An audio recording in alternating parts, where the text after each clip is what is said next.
Amén. Gloria al Señor. Buenas noches con todos mis amados. Pues qué bueno que haya más padres de corazón, ¿no? Qué hermoso que la familia, que es la base de la sociedad, se esté edificando, se esté construyendo en base a los principios, a los valores y a los mandatos de nuestro Dios. Es maravilloso, es hermoso, ¿no? Que el cielo gobierne en cada familia de esta iglesia. Aleluya, amén, gloria al Señor. Bien, mis amados, seguimos con lo nuestro, ¿no es cierto? Estudio bíblico de Segunda de Tesalonicenses, capítulo 2, verso del 13 al 17.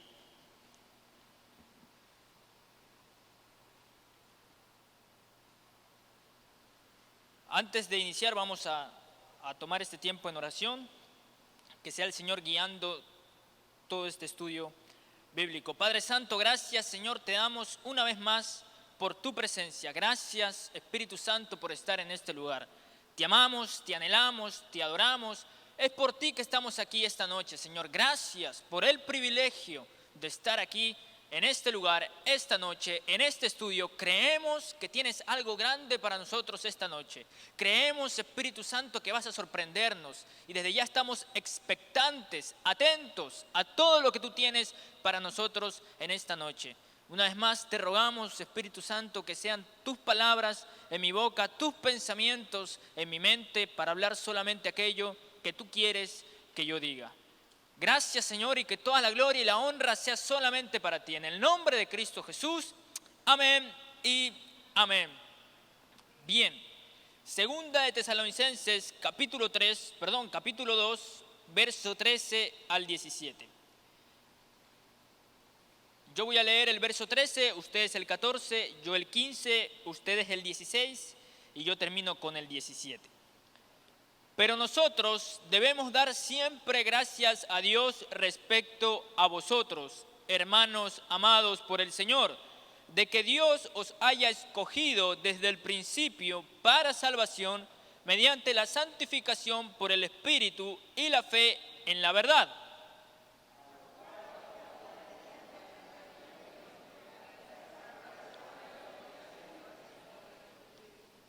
Así que, hermanos, estad firmes y retened la doctrina que habéis aprendido, sea por palabra o por carta nuestra.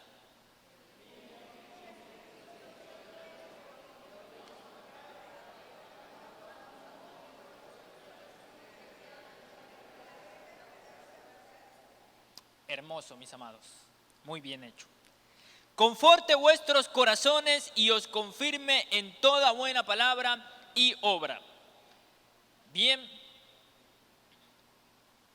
dice los primeros versículos, versículo 13 dice, pero nosotros debemos dar siempre gracias a Dios respecto a vosotros, hermanos amados por el Señor, de que Dios os haya escogido desde el principio para salvación mediante la santificación por el Espíritu y la fe en la verdad. Este versículo abre la página con una expresión de transición, ¿no? Dice, pero nosotros.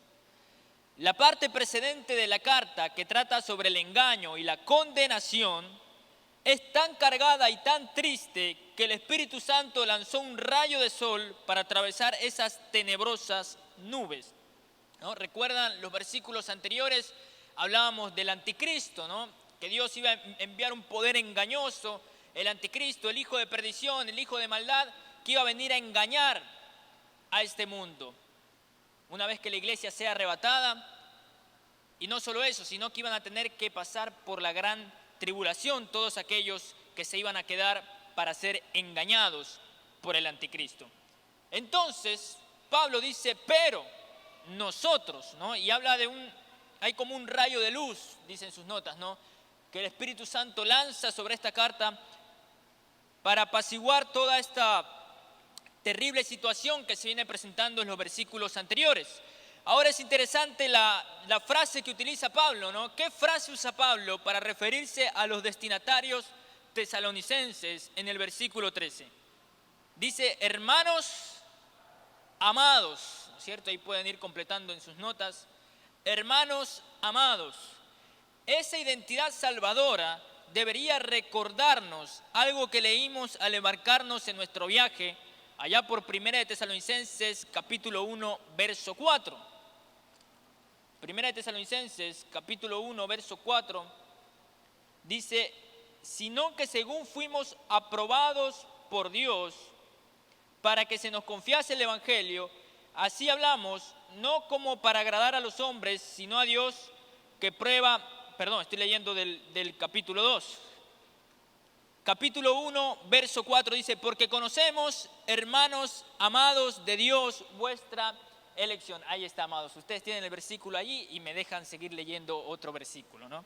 Son increíbles ustedes, de verdad. Me ayudan bastante. Bien, entonces, fíjense lo que dice 1 de Tesalonicenses capítulo 1, verso 4, ¿no? Porque conocemos, y otra vez la palabra, hermanos amados de Dios. Y en esta ocasión, 2 de Tesalonicenses 2, verso 13, Pablo utiliza la misma frase: hermanos amados por el Señor. Pablo comenzó la carta llamándolos hermanos amados de Dios. Usted, mi querido llamado hermano y hermana, es un hijo, una hija, amado, amada por Dios, renacido de su corazón y apartado por su espíritu. Usted está cobijado en el hueco de su brazo. Vaya al libro de Judas y compare los versículos 1 y 21 de su único capítulo. ¿Qué dicen acerca del amor de Dios? En Judas, capítulo 1, ¿verdad? Es el único capítulo que tiene Judas.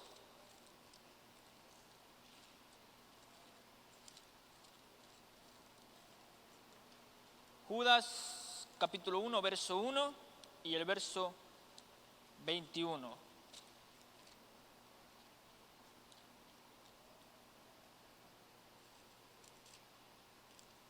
Dice así, Judas 1.1 dice: Judas, siervo de Jesucristo y hermano de Jacobo, a los llamados, santificados en Dios Padres, y no te dice, y guardados en Jesucristo, guardados en Jesucristo. Y el verso 21 dice: conservaos en el amor de Dios, esperando en la misericordia de nuestro Señor Jesucristo para vida eterna. Entonces dice, guardados en Jesucristo, y el verso 21 dice, conservados en el amor de Dios. Guardar, conservarse. Y aquí Pablo también dice, hermanos amados en el Señor. Es decir, que un hijo de Dios es no solamente hijo de Dios, sino que es un hijo amado por Dios y está conservado en el amor de Dios, guardado por Cristo Jesús. Cristo instó a sus seguidores a tener esa misma actitud en Juan capítulo 15, verso 9. Dice, como el Padre me ha amado, así también yo os he amado. Permaneced en mi amor. Es decir, vivan en él. ¿Por qué Pablo está hablando todo esto? ¿Y por qué todo este énfasis del amor de Dios, de que somos conservados, que hay que conservarnos en el amor de Dios, que somos guardados por Cristo Jesús? ¿Por qué todo esto? Porque claro, Pablo viene hablando, ¿no?, de lo que va a pasar en los últimos tiempos, del juicio final, de la gran tribulación, del anticristo, y empieza a decir, ¿sabes qué pasa? Tesalonicenses, ¿sabes qué es lo que pasa? Que va a venir el anticristo, el hijo de perdición, el hijo de maldad, y va a engañar a todo el mundo. Y no solo eso, sino que va a venir la gran tribulación, va a venir el juicio, la ira de Dios va a caer sobre esta tierra. Y de pronto, no sé, Pablo quizás iluminado, seguramente fue así, iluminado por el Espíritu Santo, de pronto dice, espera, no sé, esta carta está como que muy fuerte, no muy dura, hablando del juicio, de la ira de Dios. El objetivo no es asustar a los tesalonicenses, el objetivo no es que obedezcan a Dios por temor a la ira del Señor. El objetivo es animarlos, que tengan esperanza. Y entonces, en medio de todo eso, Pablo dice, pero, nosotros somos hijos amados por Dios, ¿verdad? Vosotros sois amados, dice, hermanos amados en el Señor.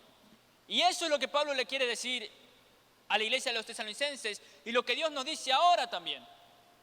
Si la gran tribulación, si el día en que Cristo venga por segunda vez, el juicio de Dios, mientras que para otros va a ser juicio, mientras que para otros va a ser ira, mientras que otros van a estar sufriendo, mientras otros van a estar llorando, para nosotros no va a ser eso.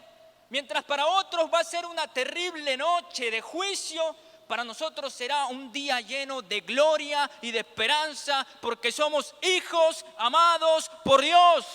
¡Aleluya! Entonces no hay por qué temer. Amén, gloria al Señor. Y lo que Pablo está diciendo es, nosotros no tenemos que temer. Esto es para los que están fuera de Dios.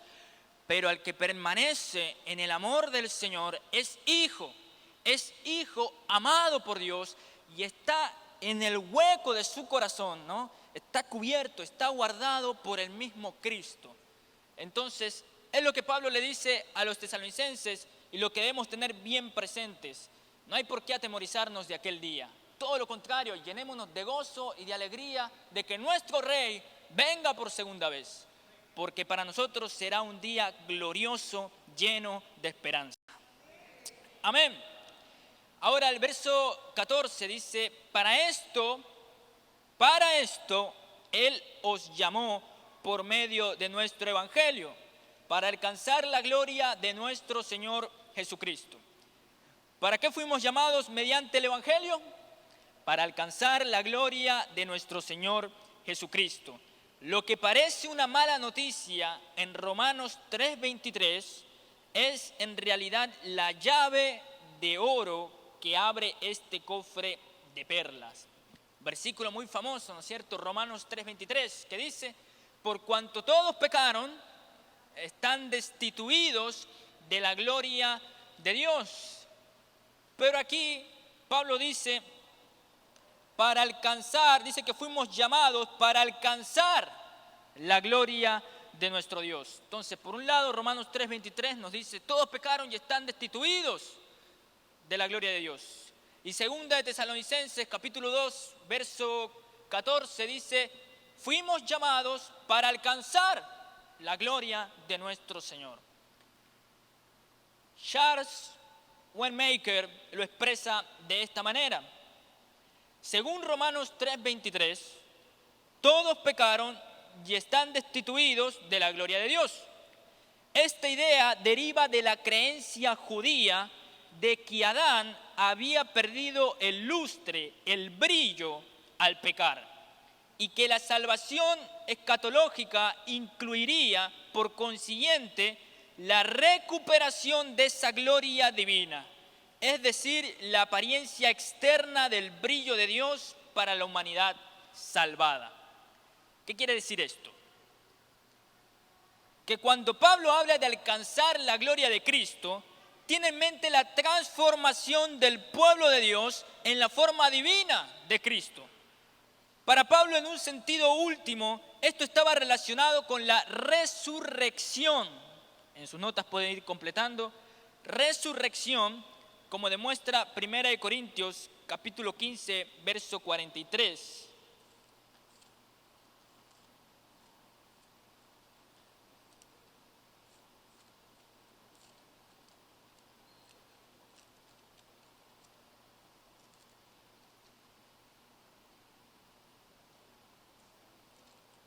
Primera de Corintios 15, 43 dice, se siembra en deshonra y no te dice, resucitará en gloria. Se siembra en debilidad, resucitará en poder. Filipenses capítulo 3, verso 21.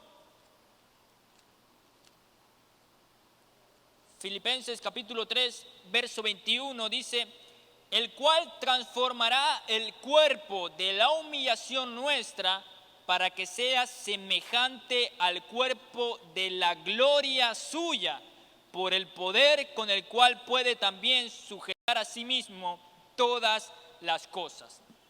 Entonces, Adán peca, ¿no? Y viene Romanos 3:23, por cuanto todos pecaron, están destituidos de la gloria de Dios. Pero gracias a Cristo fuimos llamados por el Evangelio a alcanzar esa gloria que se había perdido. Y Pablo habla de esto el día en que Cristo venga por segunda vez, cuando estemos en la presencia de Dios, poder alcanzar completamente eso que se perdió con Adán. Piénselo como el paraíso perdido y el paraíso recobrado. Romanos 3:23 nos dice lo que nuestro pecado nos hizo perder. Segunda de Tesalonicenses 2:14 nos dice lo que al final ganaremos. ¿Sabemos cómo se llama? Gloria. Puede escribirlo ahí en grande, ¿no? Gloria. Entonces, conocemos adjetivos que podemos de alguna manera describir lo que se perdió. Hay adjetivos que de alguna forma intentan describir lo que perdimos y lo que vamos a recuperar. Pero no podemos definirlo todavía. Es imposible porque ninguno de nosotros vivió lo que Adán vivió en el huerto del Edén. Ninguno de nosotros hasta ahora ha podido experimentar en su totalidad ese cuerpo glorificado, ¿no es cierto? Sino solamente cuando estemos en la presencia de Dios. Entonces no podemos definirlo. Es como intentar dibujar a Dios. No se puede. Pero tenemos un nombre aquí en la Biblia y sabemos lo que perdimos. Esa gloria que Dios había depositado en el hombre primeramente, esa gloria de Dios de la cual fue destituido el hombre por el pecado, al final podremos recuperarla gracias al sacrificio de Cristo y a su evangelio, su amor por nosotros. Nuestros nuevos cuerpos portarán la medida plena de su imagen, sin romperse. Seremos los que Dios previó cuando se embarró las manos con la tierra de este planeta para formar al ser humano. Reflejar la gloria misma de Cristo es llegar a ser finalmente quienes fuimos creados para ser. Incluso dice Romanos capítulo 8, verso 19 al 23, que la tierra clama porque llegue este día, el día de la manifestación de los hijos de Dios. Romanos capítulo 8, 19 al 23 dice, porque el anhelo ardiente de la creación es el aguardar la manifestación de los hijos de Dios. Porque la creación fue sujetada a vanidad, no por su propia voluntad, sino por causa del que la sujetó en esperanza. Porque también la creación misma será libertada de la esclavitud de corrupción, no te dice, a la libertad gloriosa de los hijos de Dios. Porque sabemos que toda la creación gime a una, y a una está con dolores de parto hasta ahora, y no solo ella, sino que también nosotros mismos, que tenemos las primicias del Espíritu, nosotros también gemimos dentro de nosotros mismos, esperando la adopción, la redención de nuestro cuerpo, ¿no? Entonces, incluso la tierra espera ese glorioso día en que sea liberada junto con la gloria de los hijos de Dios, ¿no? Y dice Pablo, nosotros que tenemos las primicias del Espíritu Santo, es decir, todo lo que estamos viviendo ahora, todo lo que el Señor nos ha dado el privilegio de vivir, su adopción, la redención, la santificación, la justificación, todo eso, su poder, la herencia, los dones, todo eso apenas es el inicio, apenas son las primicias, ¿verdad? El Espíritu Santo dentro de nosotros apenas es el comienzo de todo lo que el Señor tiene para nosotros. Y no es nada comparado a lo que vamos a vivir allá en el cielo cuando tengamos un cuerpo renovado, glorificado, porque hasta ahora este cuerpo, esta materia corrupta, ¿verdad? Es impedimento, ¿no es cierto?, para que el Espíritu pueda liberar todo el potencial en nosotros. Por eso es que cada día uno tiene que ir matando la carne, ¿no es cierto?, luchando contra esa carne, estar ahí vivo en oración. Cada día, mientras más sometemos a la carne, entonces más el Espíritu Santo de Dios va obrando en nosotros. ¿Me explico, no? Pero llegará un día en que este cuerpo sea destruido y Dios nos dé un cuerpo totalmente glorificado. Y es lo que dice en Primera de Juan, capítulo 3, verso 1 y 2. Mire lo que va a pasar ese glorioso día. Primera de Juan, capítulo 3, verso 1 y 2 dice: mirad cuál amor nos ha dado el Padre para que seamos llamados hijos de Dios. Por esto el mundo no nos conoce, porque no le conoció a Él. Amados, ahora, en este momento, right now, ¿no es cierto? En este preciso momento dice, somos hijos de Dios, pero aún no se ha manifestado lo que hemos de ser. Pero sabemos que cuando Él se manifieste, seremos semejantes a Él, porque le veremos tal como Él es. Aleluya, quiere decir que ahora somos hijos de Dios. Ahora nuestra salvación se puede decir que está hecha, ¿no es cierto? Somos redimidos, somos justificados, hemos sido adoptados. Pero todavía no se ha manifestado lo que hemos de ser completamente. Pero cuando Él se manifieste, dice Juan, seremos semejantes a Él. Un cuerpo totalmente glorificado, ¿verdad? Dice, porque le veremos como Él es. Ya no va a haber ese peligro de no poder ver a Dios cara a cara, porque somos este cuerpo es tan corrupto que no lo soportaría. Cuando Él nos dé un cuerpo glorificado, podremos verle cara a cara, tal como Él es. Y no solo eso, sino que dice Juan, seremos semejantes a Él. ¿Cuántos esperan ese día, anhelando, ¿no es cierto? ¿Cuántos están atesorando que ese día venga? Aleluya, yo lo espero y sé que ustedes también lo anhelan. Esto es gloria. Seremos como Jesús. Y póngalo ahí bien en grande, ¿no? Jesús, con mayúscula. Reflejaremos a aquel que está oculto por nubes y coronado en santidad. Romanos 3:23 y 2 de Tesalonicenses 2:14, puestos lado a lado, son una versión comprimida de la saga de la existencia humana. Son las dos constantes en la ecuación de la gran historia, ¿no? Si quisiéramos resumir la historia de la redención, podríamos poner Romanos 3:23 y 2 de Tesalonicenses 2:14, y se comprime toda esta saga de la redención del hombre. Y ahí usted tiene una ecuación, ¿no es cierto?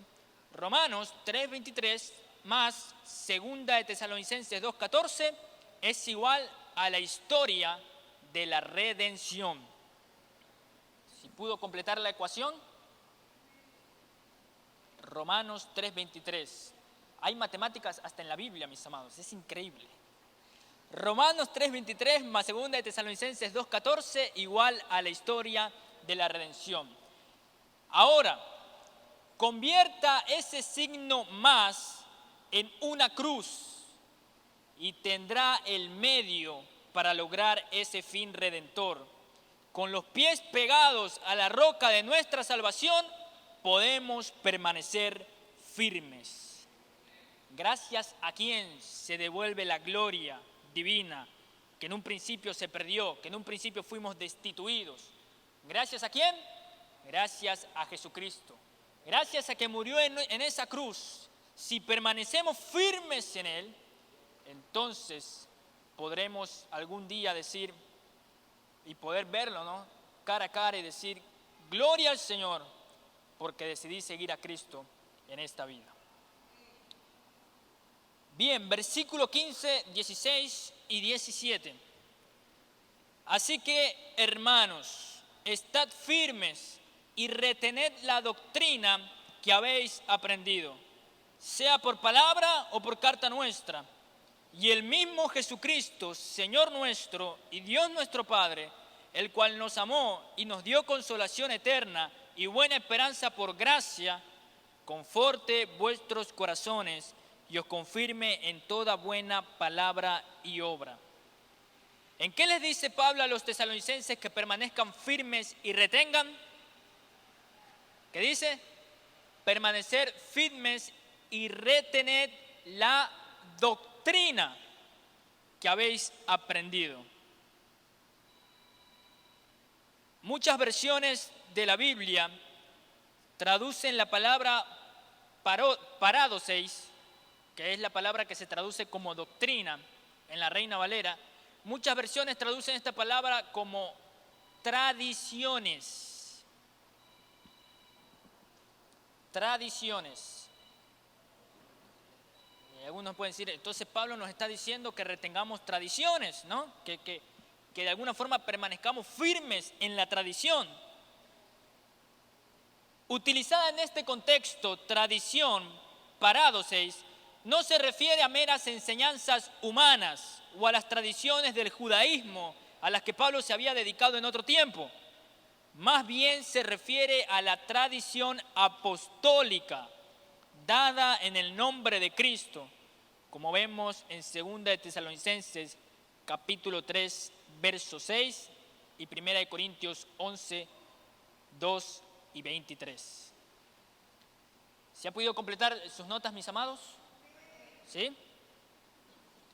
Entonces, no se refiere a tradiciones humanas, sino Pablo se refiere a la tradición apostólica que se venía predicando en aquel entonces, como vemos en 2 de Tesalonicenses, capítulo 3, verso 6. Más adelante dice: pero os ordenamos, hermanos, en el nombre de nuestro Señor Jesucristo, que os apartéis de todo hermano que ande desordenadamente, y no te dice, y no según la enseñanza que recibisteis de nosotros. Aquí habla precisamente de paradoseis, ¿no? La tradición apostólica, la enseñanza que venían recibiendo de los apóstoles y que estos a su vez recibieron de Jesús. Lo mismo en 1 de Corintios capítulo 11, verso 2.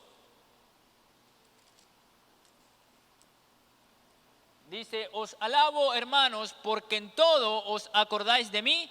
Y dice, y retenéis las instrucciones tal como os las entregué. Lo mismo, retener, guardar lo que Pablo les había enseñado, lo que los apóstoles les había enseñado. Y el verso 23 del mismo capítulo dice así, verso 23: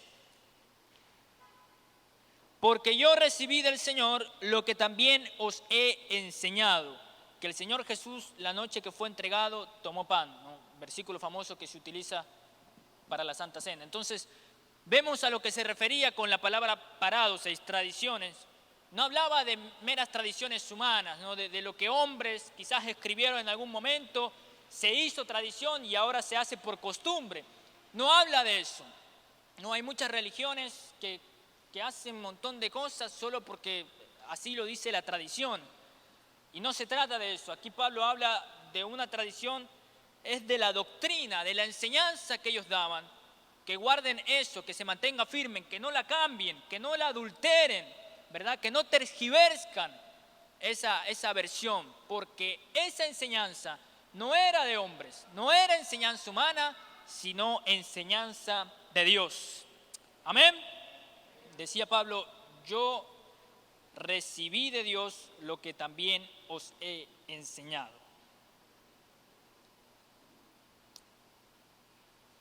A diferencia, ¿verdad?, de lo que hacían los fariseos, ¿no es cierto? Que ahí sí Jesús fue más certero, fue más severo con ellos.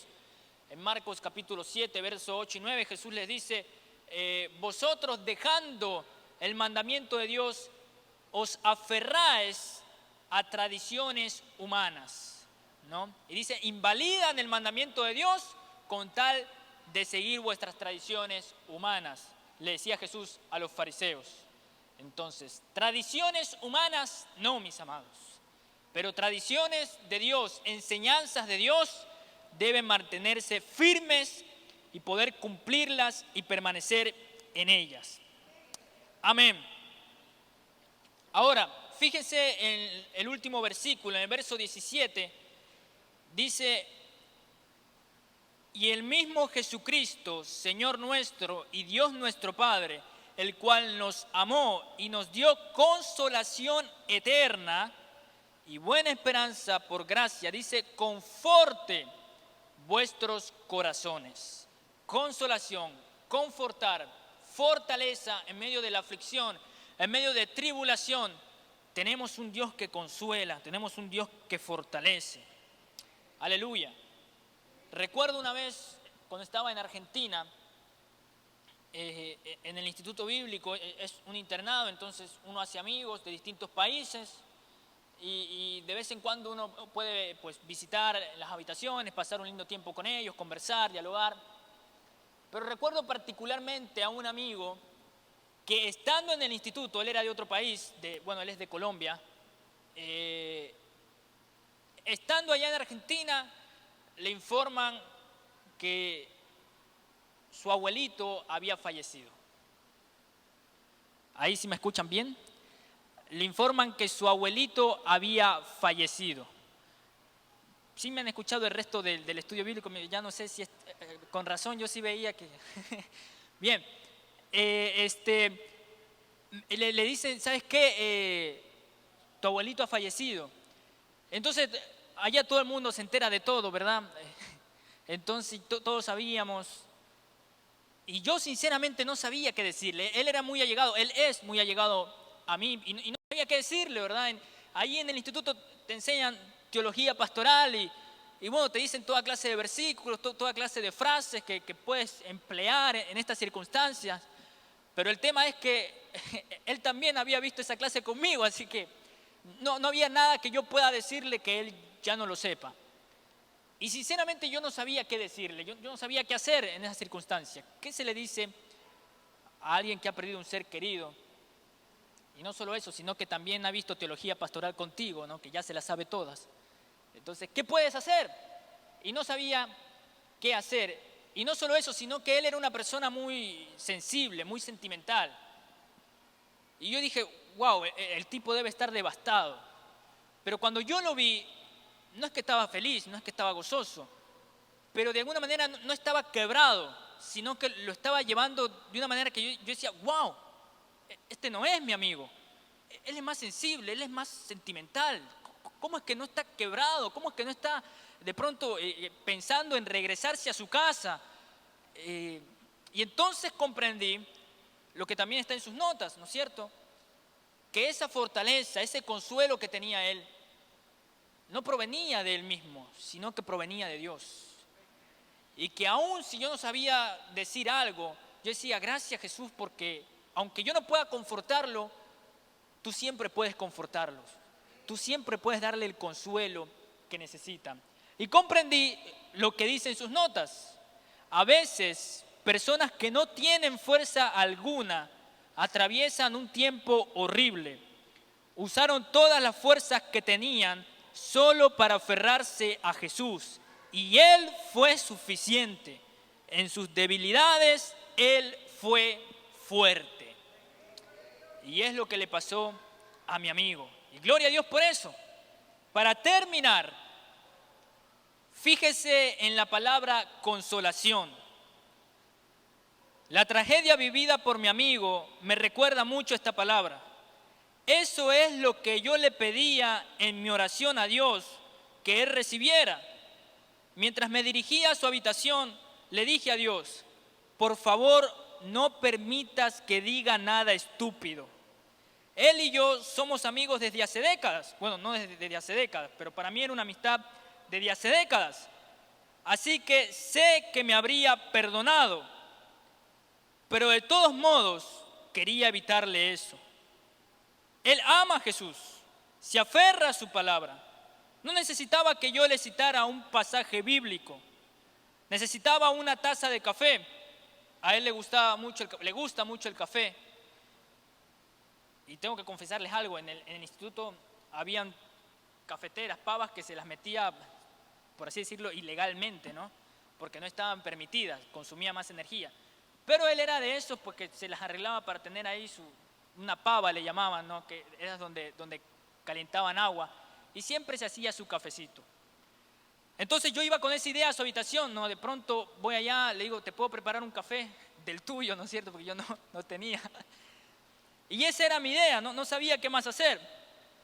No necesitaba que yo le citara un pasaje bíblico, necesitaba una taza de café. Así que le hice una de café bien fuerte con 2 cucharadas grandes de azúcar, porque así le gusta a él. Cuando se lo entregué, le di un abrazo intentando darle consuelo.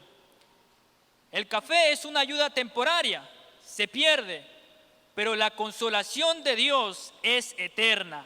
No sé cómo será el cielo, pero sé esto: le diremos adiós a este sufrimiento para siempre y seremos consolados por toda la eternidad. Esa es nuestra buena esperanza. Habrá contacto, habrá comida, habrá conversación, habrá risas. Sin duda van a haber abrazos. Y yo, además, espero que haya café. Amén, gloria al Señor.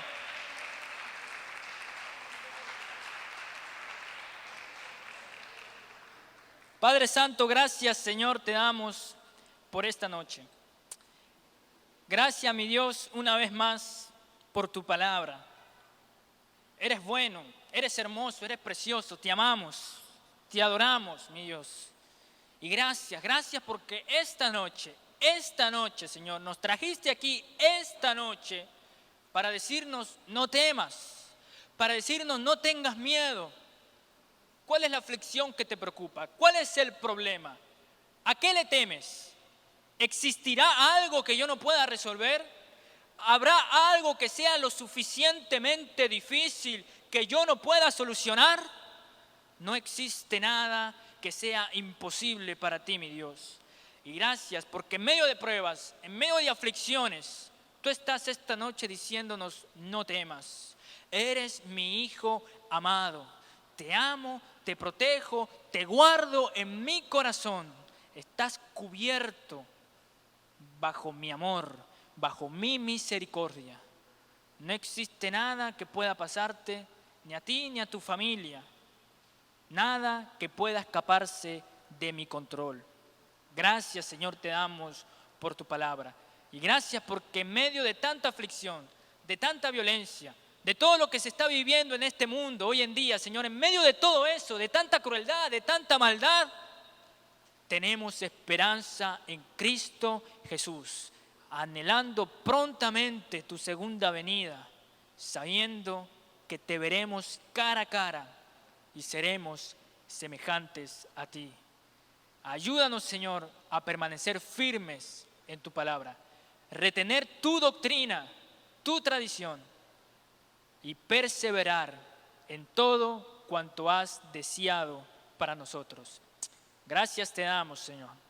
Padre.